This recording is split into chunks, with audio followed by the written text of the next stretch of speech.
winking at you again. That silly face you had on just now. Sorry, it's fine. Sadio Mano's great. Mone Lisa. Oh, you know what, Matt, can I make another request? Because we did see shots of the Barcelona fans leaving very early on in this game, leaving at half-time, actually. Thierry, how stinging will the criticism be come tomorrow morning in Barcelona? Look, I said it before the game, it was about pride, it was about momentum, it was about showing that you can win a big game, and Bayern Munich did that. This is half-time, by the way. Yeah, but I mean, it's when you don't win there, it's tough. It's really tough. If they had won, like I said, they would have said, well, it's a bit too late. But now it's going to be a big problem because questions are going to be raised. Is the question about the manager, basically? Yeah, it will be. It will be. It will be not only him. Yeah, they will question a bit of everything, and you're the captain of the boat, so obviously you're going to have more questions to answer. But is this a big problem where people like Xavi, who's had no experience before, goes into that job? Pirlo the same. We've just seen Steven Gerrard lose his job. Players of that ilk and of that stature getting big jobs too early, it not going well, and then we're losing them to the game. Well, he's second in the league, and you're talking about him losing his job. Yeah, no, I didn't say that. I didn't talk about him losing his job. I never did. He's second in the league. Pep starting to coach with us with men. So don't compare what Pep did, for example, and what Xavi did. No, I know, but that's what happened. The guy that started, great player at the club, at this club, the Pep did the same thing. That's why we're saying this. I personally don't think he should lose his job. I think he's doing a great job. I think also Steven Gerrard didn't give Stevie G enough time. I think for me that was just ridiculous for me. And you need to give whoever not ex-players, people time. And I will again mention Arteta. It was nowhere to be seen, one of the worst seasons I've seen in Arsenal. You gave him time, he can build the team. All right, listen, let me take you out to the Camp Nou, to Barcelona, where Guillaume Balaguer is standing by for us and watch this game live in person. Let's get your thoughts on what reaction is going to be and what fallout is going to be at Barcelona, Guillaume. The season started with, wow, Lewandowski and Koundé and Xavi's running all these guys and Pedri's in it great and Gavi, and now it's gone to like, it's not enough to win. There's too many young players. Lewandowski don't get the service. Koundé cannot do everything on his own. They're exposed offensively. They're exposed offensively, or they're not good enough offensively. This is not our level. And of course the realization would be resignation first of all. It would be criticisms, and it has been in the last few weeks. But Xavi is there to stay, because I think everybody realizes now it doesn't matter that you have Lewandowski and all those guys and the expectations, which have been far too big. The reality is second consecutive season in the Europa League. That's the reality. Guillaume, thank you very much. Good to see you. As always, Yeah, well, it definitely scares them, because obviously financially it weighs heavy on them, and they lose out, and that's a reason for them. They don't want that jeopardy at all. They want that guarantee of certain financial muscle that they're going to have by staying in the competition all the time.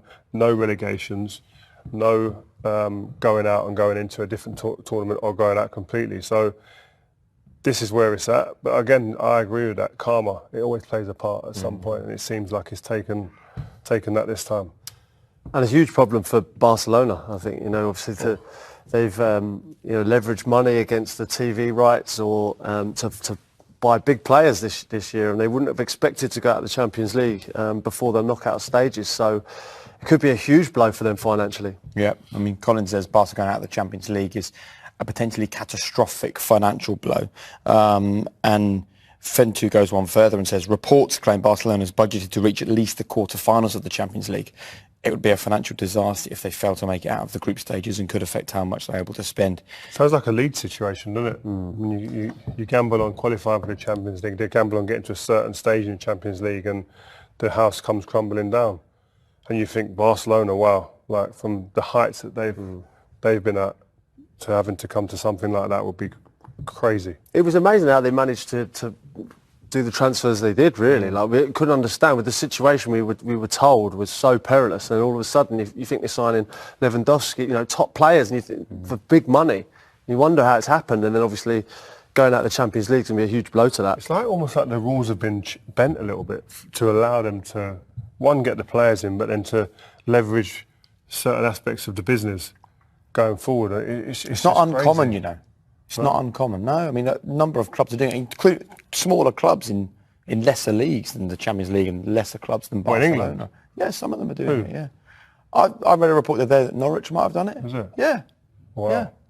Yeah. Because you're trying to compete, and that's the problem, But then it becomes massively unhealthy for football.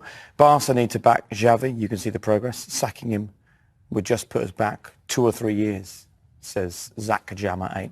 It's almost like, can you judge Xavi given all of the off-field problems that are going on as well? Do you know what I mean? Can you judge him as a coach in this era of his management period at Barcelona because of the pressures that surrounded him off of the pitch? It's crazy because obviously we've got midfielders in our country, Steven Gerrard and Frank Lampard, who one's out of a job now, the other's still at Everton. This guy Xavi's now under pressure as well. It's crazy. Great midfielders of the generation who you expect to be great managers going through tough times. Hector, how difficult was today's match also before the match when you knew you won't make it in the knockout stage? Was it difficult to go into the match even? Yeah, definitely. Obviously, it's difficult knowing that you're not playing for anything. This is something that we knew that could happen, but it's no excuse for the result that we got in the game. With Barcelona, we're playing at home, so we should offer more than what we did, and that's got to push us to improve week by week and focus on the competitions that we're on. How hard was the match itself? Bayern was very strong. Your team was offensively not really good. How did you see the match itself? Well, football is difficult sometimes. There's times that football doesn't flow in your boots in the same way that other games does. They press really well. We tried our best, but the players with a lot of quality, and we need to be able to match and be superior to teams like Bayern. So that shows there's a lot of room for improvement, and that's stuff that is up to us. Now it's going on in the Europa League. Is it a big motivation for you, or are you still disappointed that it's not enough for Champions League? Every single game we play, there has to be motivation. We're football players. This is our job. So every single time that we step onto the pitch, we need to give 100% on whatever the competition is. Thank you very much. Good luck. Thank you. Standard answers, I would suggest. I would think standard. Three very well rehearsed answers. Very, very well rehearsed. Let's have a look at Liverpool. The earlier games, they knew that they had to then wait and see what happened in that Atletico game. Atletico getting a result that meant that Porto do go through. So they are the other team through from that Group B. What it actually means, by the way, with Atletico going out, we know that Barcelona also went out. Only one La Liga team through to the round of 16 for the first time since 1998. Here's how this game played out between Barcelona and Bayern Munich.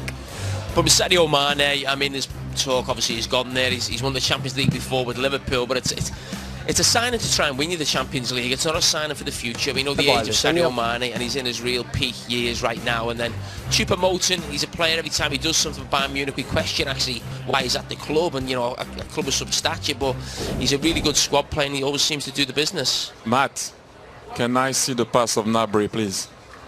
Who's Matt? The producer. Anyone know who Matt is? Who's Matt? The guy that gives you all the info when you don't know what's happening. Yeah. No, not that one, please. That's easy. The first one. Come on. We're talking about Mane. We're talking about goals. Without assists, there is no goals. Give him his credit. The assist of Gnabry there is magnificent. You want to see the first goal? Who is this Matt fella, by the way? I don't know. You don't know Matt? No. Oh, the fella that goes in your box. Oh, wow. At Arsenal. Yeah. Yeah, that Matt. Come on, Matt. The one that tells you what you need to know. Look. Woo. Yeah, that's football. Jamie, I know I'm jumping back a little bit to Liverpool. How big a loss for Liverpool is this fella here? Yeah, he's a big loss, of course he is, but people sort of question Liverpool for letting him go. They had no real option. He wanted to leave. He asked to leave the club sort of 12 months before he went, and they were never going to give two 30-year-olds big contracts, so him and Salah are in the same situation contract-wise. So I think the fact Sadio Mane wanted to leave, they could bring a younger player in terms of Nunes, different type of player, but sooner or later Liverpool had to drop the age, or the average age of that front three with Firmino, Salah and Mane. You think he gets enough credit for how Liverpool's played in the last couple of years? Sane? He definitely gets it from me. Mane. He definitely gets it from me. I've always said consistently on this show that he's my favourite Liverpool player of that era of Jurgen Klopp. I think he completely changed the face of the club because he was Jurgen Klopp's first. But what are you laughing at? What's going on here? Why you always give me the blame? Yo, I said